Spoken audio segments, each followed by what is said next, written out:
Okay, so last time we talked, I let you know about the disaster I had with the crankshaft and the thrust washers. So we have everything completely taken apart, and I have replaced the pin that that had been pushed through.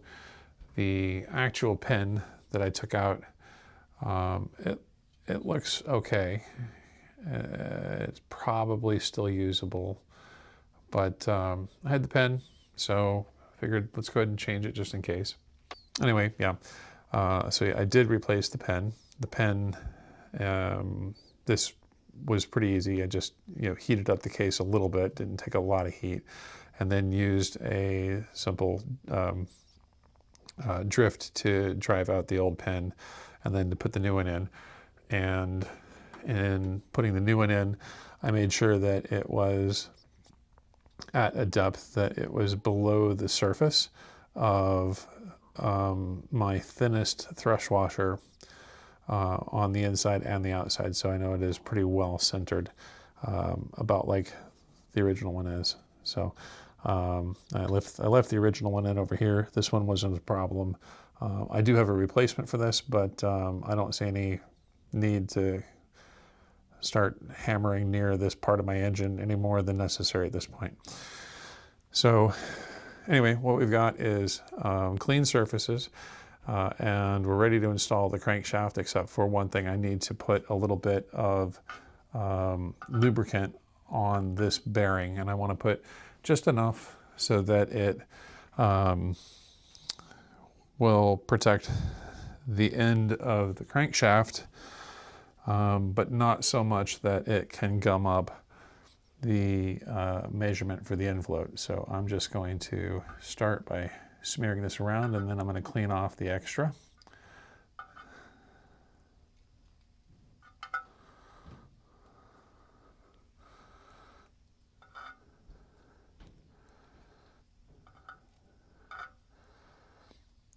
So we want this bearing seal to be pretty well protected for the first couple of engine starts.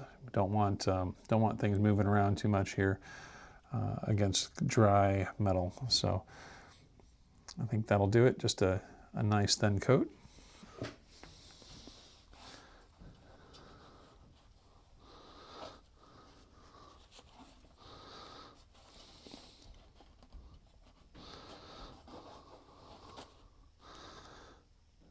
And I could see that it's nice and clean on the front surface, so I don't think I am in danger of fouling the thrust washer.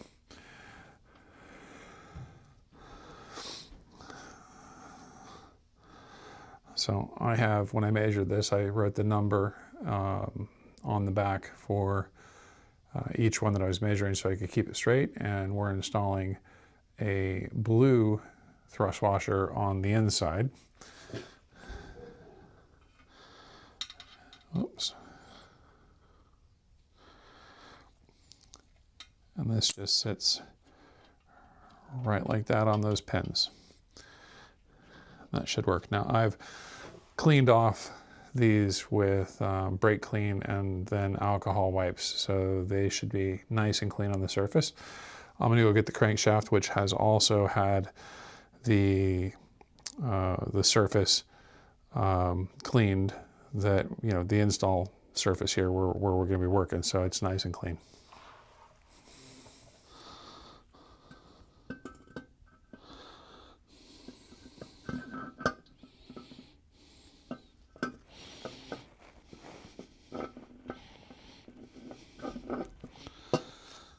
Just like that.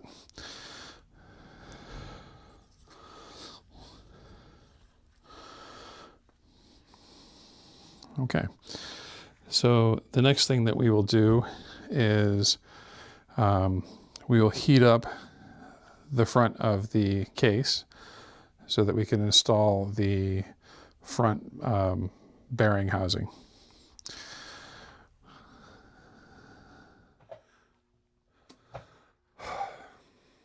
Okay, so I have had this thing back together and taken apart a couple times now. And I've already done a ton of measurements for the thrust washers, installed the crankshaft, installed the bearing carrier, got my whole timing system on. Actually, before I put the timing system on, I checked my end float. I had 0.1 millimeter end float on my crankshaft, which is where you want it. It's in the neighborhood. And I was running into a problem that every time I would get the outer timing cover on, everything was fine, but once I tightened the timing cover, I would get no rotation in the crankshaft, which means that somewhere along the lines there's some concentricity issues or some binding issues. I've double checked the timing cover. It seems to be fine. Everything seemed to go on perfectly fine. What could be happening, I guess, is maybe a little bit of clearance between the timing cover and the nose bearing once it's finally installed. And anyway, what I've decided to do is take the whole thing back apart, re-clean all the surfaces, and switch from the blue inner thrust washer that I was using for a red thrust washer on the inside, which would give me a little bit more range of motion on the inside of the block, so that if I need to have the crankshaft move just ever so slightly further to the rear of the motor, it will be able to do that.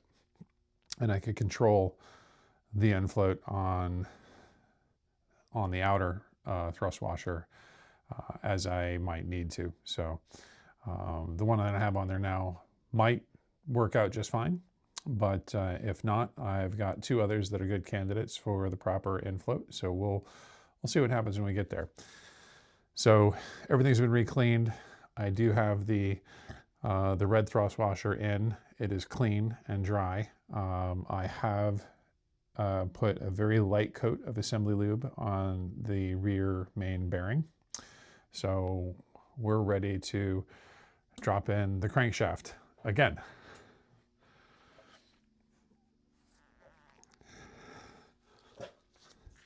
Now, I've put a good deal of effort into making sure that my surfaces here are clean and dry. So we're ready to go.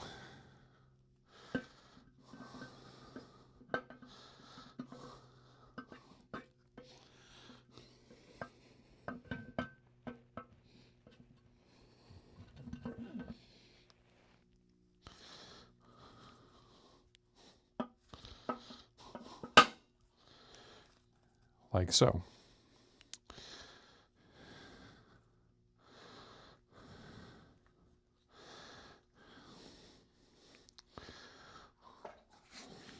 All right, next thing we need to do is get the front of the block good and hot.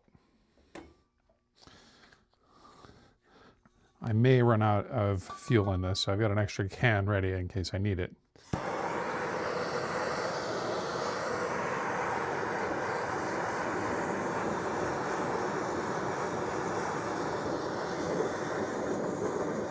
Now when you do this, you want to not get your crankshaft itself nice and hot. You really need to focus on just the engine housing itself.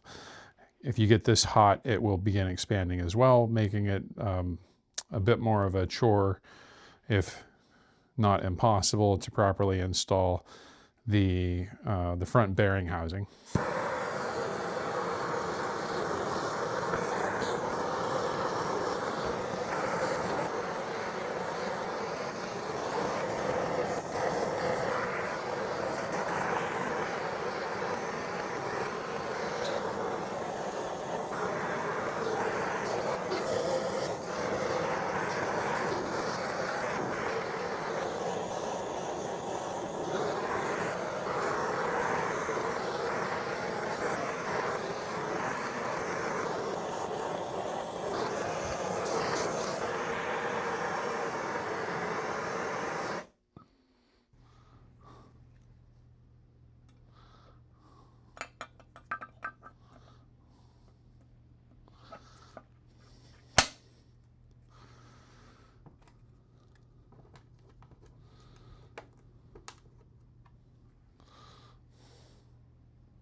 All right.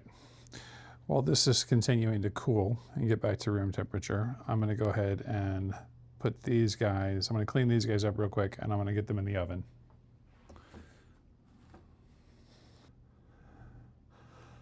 And the next thing we will do is install the flywheel and see what we have in terms of end play.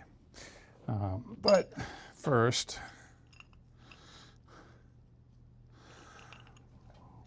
I want to hold this where it is. So we're going to install this tool to keep the crankshaft pressed to the rear of the motor.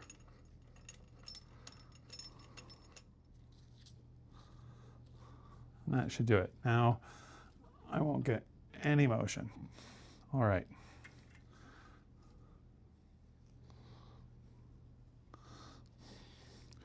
You'll notice I have a locating mark on the rear of the crankshaft.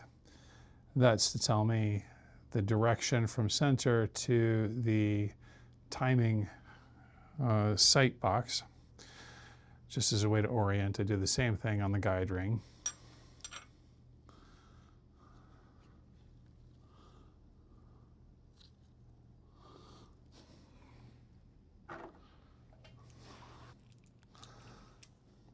And I'm just going to use a couple of these temporarily to line up the guide ring.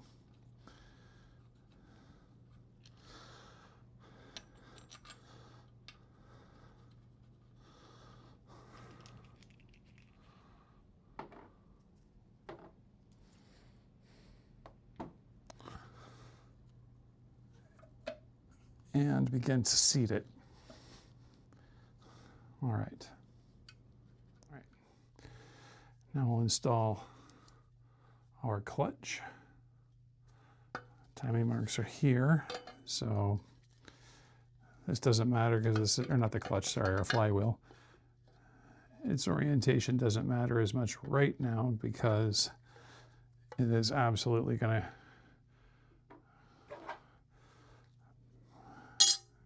be on and off a bit in this process.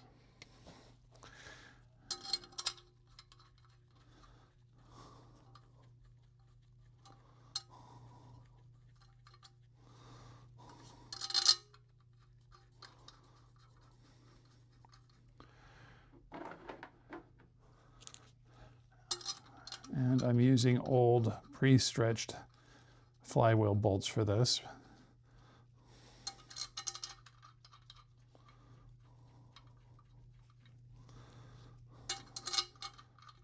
Which is why they've got the red stripe. That way I know for sure not to ever reuse them.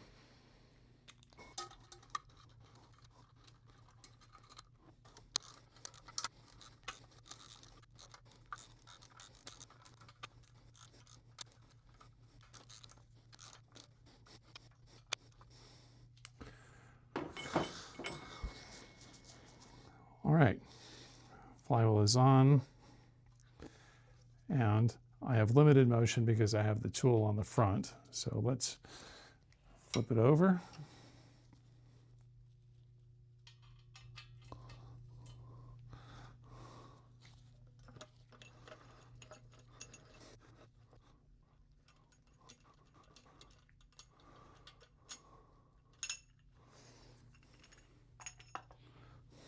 All right, now we can see there's a tiny bit of motion, not a ton, because the flywheel being installed is locking the crankshaft to the rear with just a little bit of room being provided by the two thrust washers. Now, hopefully I land in the 0.08 to 0.15 range, preferably in the 0.11 to 0.12 range when I measure this, because if I do, then I'm good to go. If not, I need to take the flywheel back off, and we'll have to remove the oil seal since I had already installed it last time through. Okay, so we are measuring with the anvil at the tip. I have it set at 60 right now, which is irrelevant. We just want to look at how far it moves forward and back when we pull it. Okay, so I've got 11, back to 60. 11, maybe 12, back to 60.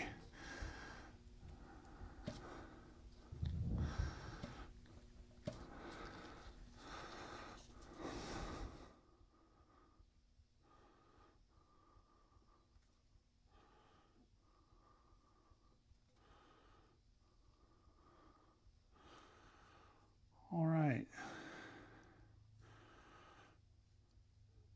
So it appears we are running true with no run out of the crankshaft, which is what we want. We've got good in play, and our crankshaft has no wobble at all. Let's install a sprocket and a bearing.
Okay, I do believe we are fully installed with our bearing and our sprocket. The sprocket was a little bit harder to put on. I think if I ever change this one out again, I'll probably just use a new one. I did have to dress the edge, and it didn't go on quite as well as I wished it would. So let's see how we do once these cool down. What I'm going to do is I'm going to let these cool down, and I'm actually going to just install the timing cover before I do anything else, just to see if that ends up binding up the crankshaft like I did before, and see if I've solved for that problem in doing this change. So I'm going to make sure that the inside of my timing cover here where the nose bearing seats is nice and clean. Then we're going to heat this up and we'll install it, tighten it down, make sure that the crankshaft is rotating appropriately. And if it is, then we will continue on with the installation.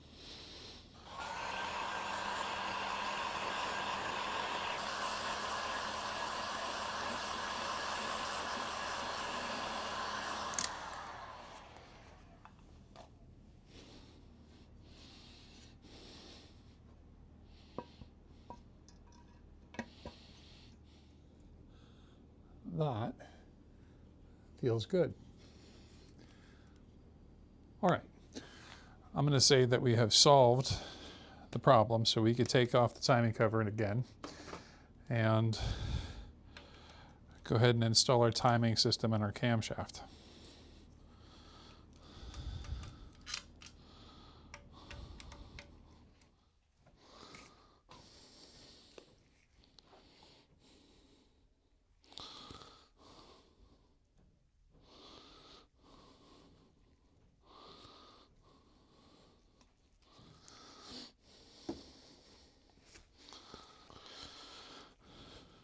All right, so I've had my camshaft in the freezer.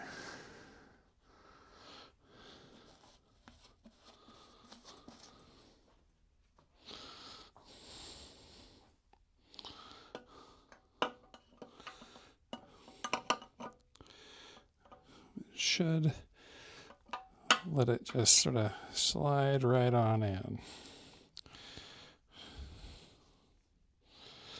There we go.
There we go.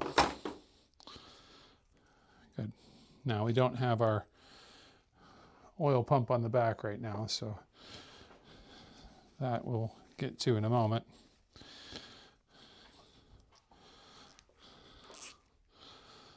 Got a zip tie ready.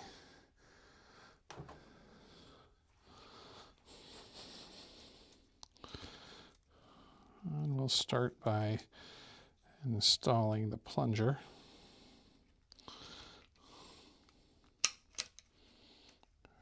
Which these things love to go into orbit, so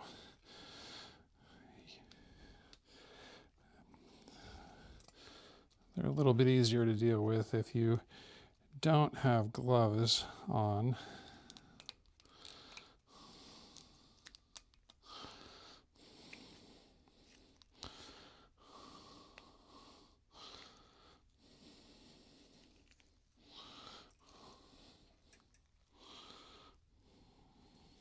All right, like so.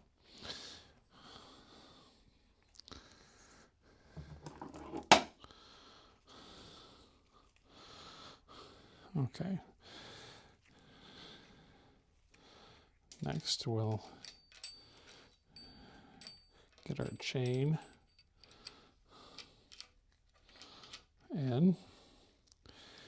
All right, so my index marks are good. I am going to use the old master link to temporarily hold it. There we go. And now I'm just going to rotate until that master link is over an area that I can access easily.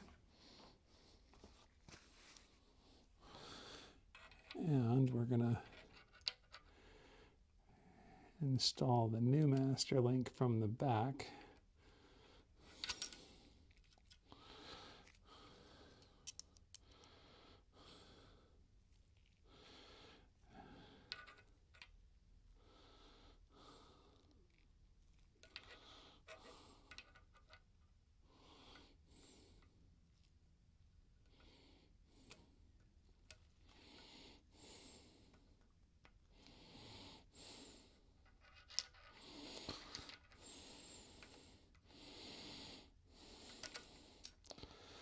Like so.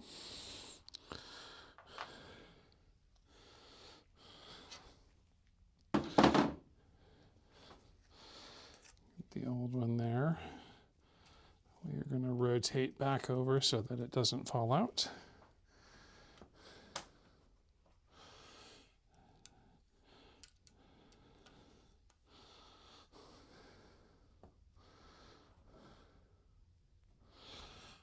And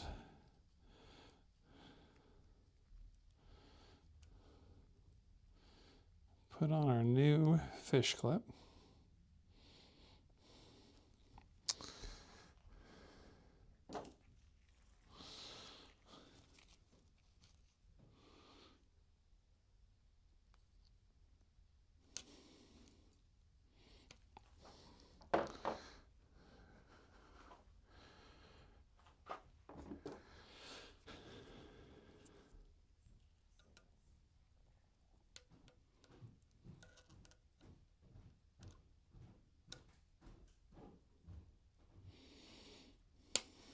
Like so. All right. Let's confirm. Timing marks are still aligned. Good to go. All right, now that our timing chain is installed, we can go ahead and remove our helper zip tie.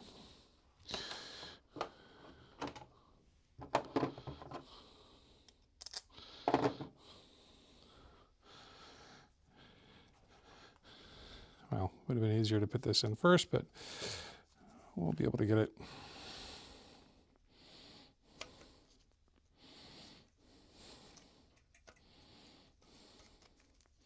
Like so.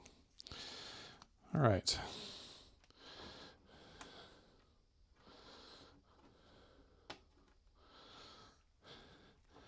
And this is just secured with a simple clip, like so.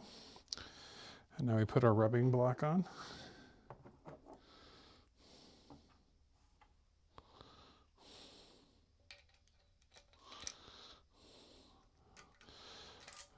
First, we remember to put our thick washers underneath the rubbing block.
Those are still tight.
Well, I know I have rotation because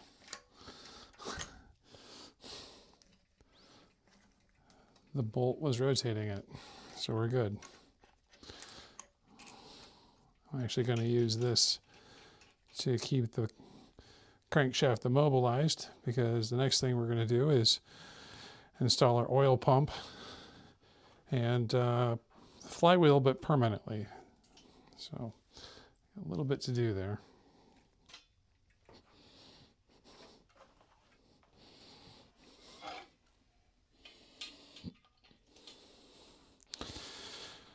All right, so we're going to take this guy off.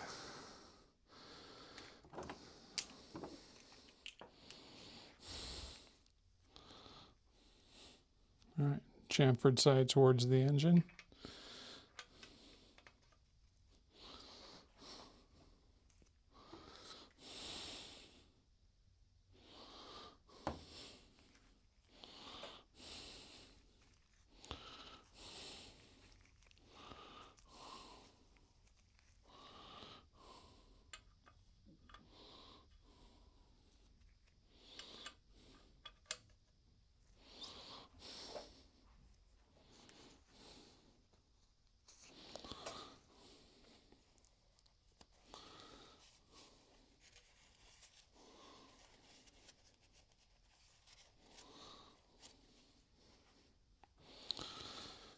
A ring installed, a little bit of assembly lube. Arrow and chamfer to the top.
I usually just use this tool from the standard BMW toolkit to secure the flywheel. It gets the job done. Doesn't do any damage, and it's plenty fast enough.